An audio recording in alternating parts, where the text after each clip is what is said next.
Hello viewers, स्वागत है आपका मेरे चैनल शैक्षिक पटल पर।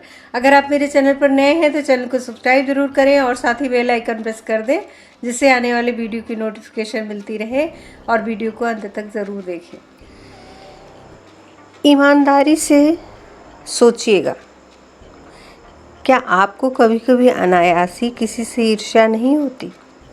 ये मानवीय स्वभाव है। हम सबके अंदर ईर्ष्या थोड़ी बहुत होती है, किसी में बहुत ज़्यादा मात्रा में होती है। वे किसी को आगे बढ़ता देख ही नहीं सकते, लेकिन थोड़ी मात्रा में तो हर व्यक्ति के अंदर होती है। ईर्ष्या एक ऐसा शब्द है जो मानव के खुद के जीवन को तहस नहस कर डालता है, औरों के जीवन में भी उलट पुलट मचा देता है। यदि आप किसी को सुखी नहीं देख सकते तो कम से कम दूसरों के सुख को देखकर ईर्ष्या तो मत करिए। यदि आपको खुश नहीं होना तो मत होइए, तटस्थ रहिए। लेकिन ईर्ष्या की आग में खुद को जलाकर खुद को ही तो कष्ट दे रहे हैं। अक्सर देखा जाता है कि कोई आगे बढ़ रहा है, किसी की उन्नति हो रही है, नाम हो रहा है, किसी का अच्छा हो रहा है, तो उसमें आपका कोई नुकसान नहीं है। ना कोई नुकसान है, ना कोई फ़ायदा है। लेकिन अधिकांश लोग ऐसे देखने को मिल जाएंगे जो आगे बढ़ते लोगों को अगर कोई उनकी राह में रोड़ा अटका सके तो अटकाएंगे, या फिर कुछ नहीं तो ईश्वर से प्रार्थना ही करेंगे, हे भगवान इनको रोको। उनसे देखा नहीं जाएगा, उनका अपना सुख चैन छिन जाएगा। उनको कैसे नीचा दिखाया जाए, कैसे समाज में उनका मजाक बने, कैसे उनकी खुशियाँ छीन ली जाए। बहुत कम लोग ऐसे होते हैं जो किसी को आगे बढ़ता देखकर, किसी की उन्नति देख खुशी अनुभव करते हैं।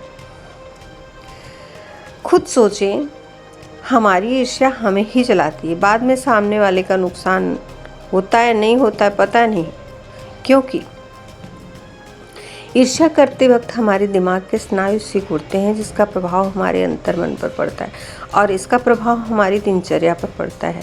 हम चिड़चिड़े हो जाते हैं और घर के लोगों के साथ हमारा व्यवहार गलत ढंग का हो जाता है। घर में, ऑफिस में, समाज में हम नेगेटिव वेव देने लगते हैं, और फिर जब हम अंदर से नकारात्मक होंगे तो हमारा व्यवहार बाहर भी वैसे ही होगा। हमारी बोल चाल हमारे चेहरे पर, कहते हैं कि हमारे सोच का, हमारे मन का आईना हमारा चेहरा होता है। सब कुछ दिख जाता है, आप कहिए नहीं कहिए। हमारा स्वभाव झगड़ालू हो जाता है। हम जानते हैं कि झगड़ालू लोग किसी को नहीं पसंद है। हमारा मानना है कि यदि आप किसी की खुशियों से खुश होकर उसे आगे बढ़ाने का प्रोत्साहन देंगे तो इससे दो फायदे होंगे। एक तो समाज में आपकी छवि अच्छी बनेगी, दूसरी आपको एक अंदरूनी खुशी का एहसास होगा और एक सकारात्मक ऊर्जा का विकास आपके अंदर होगा। जो भी मैंने कहा कि वो आपके चेहरे पर दिखेगा, आपके चेहरे की चमक बता देगी कि आप कितने पॉजिटिव हैं। अब इसे इंसानी कमजोरी ही कह लीजिए या कुछ और, सही तो यही है। बहुत सारे दुखों के कारण हमारा अपना दुख ना होकर दूसरों की खुशी होती है। आप इससे ऊपर उठने की कोशिश करें। आपको सिर्फ अपने आप को आगे बढ़ाते रहना है। व्यर्थ की तुलना के पिछड़े में नहीं पड़ना, तुलना नहीं करनी है।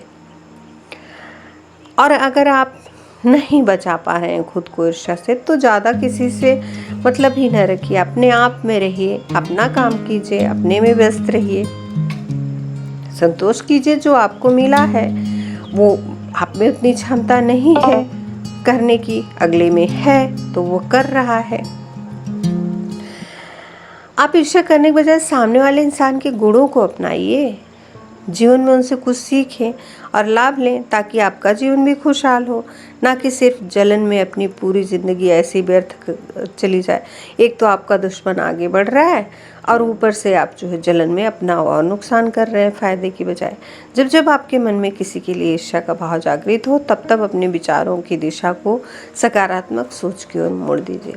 जब विचारों की दिशा ही बदल जाएगी, तब अपने आप नकारात्मकता आपसे दूर होती जाएगी। जब मन में अच्छी बातें आती हैं तब हमें वो सुकून देती हैं, ना कि ग्लानि या जलन। बड़े दुख की बात है, आज के समाज में लोग किसी के दुख को देखकर बहुत दुखी होंगे, सहानुभूति जताएंगे, लेकिन खुशी को देखकर नहीं खुश हो सकते। किसी की उन्नति से, किसी के गुणों से उन्हें जलन होती है, उसकी टांग खींचने का प्रयास करते हैं, उसकी आलोचना करते हैं, उसका कॉन्फिडेंस लूज करने की कोशिश करते हैं। हम सभी को प्रयास करके इससे बचना चाहिए। हर इंसान विश्व को बदलने की सोचता है, लेकिन खुद को कोई बदलने की नहीं सोचता। अपने आप को कैसे बदलें? सिखाता तो है, सभी को सिखाता है आदमी, लेकिन खुद नहीं सीख पाता। सबसे पहले हम अपने आप को बदलें। अगले को हम बदलने के लिए नहीं दबाव डाल सकते, लेकिन हम खुद बदल सकते हैं।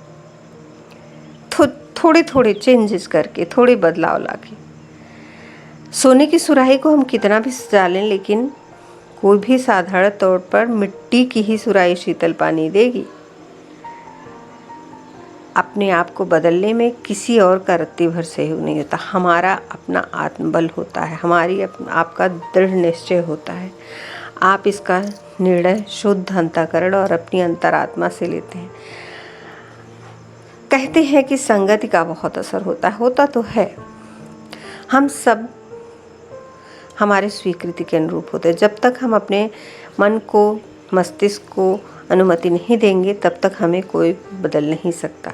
जब हम सोच रहे हों कि गुरु या दोस्त या कोई मेरा अपना पति या पत्नी कर देगा, किताबें कर देंगी, मोटिवेशनल स्पीचेस कर देंगी, तो सुन लेंगे, समझ लेंगे, लेकिन जब तक हम अपने आप को इसके लिए रेडी नहीं करेंगे तो बदल नहीं सकते। इसका साधारण सा जवाब है, किताबें हमारी पढ़ने और सीखने की रुचि के अनुसार होती हैं। जो हम चुनते हैं वही पढ़ते हैं। जब हम अपने आप को बदलने की कोशिश करते हैं तो प्रकृति भी इसका विरोध करती है। जैसे लोहे को आकार देने के लिए गर्म करना पड़ता है, जब वो गर्म हो जाता है तो उसको पीटा जाता है, तब जाकर उसके आकार में परिवर्तन होता है। उसी प्रकार जब आप अपने को बदलने वाले हैं तो थोड़ा सहना पड़ेगा, थोड़ी मेहनत करनी पड़ेगी, गुस्से को नियंत्रण करना पड़ेगा, ईर्ष्या को हटाना पड़ेगा, व्यवहारिक चीज़ों के साथ इसका भी समन्वय करना पड़ेगा। किसी से तुलना ही नहीं करना हमको। हम अपने को देखें, अपनी आत्मोन्नति को के लिए दिन रात लगा दें। बस यही हमारी सफलता का सार है। वीडियो को लाइक करें, ज़्यादा से ज़्यादा शेयर करें और अपने बहुमूल्य सुझाव कमेंट बॉक्स में अवश्य दें।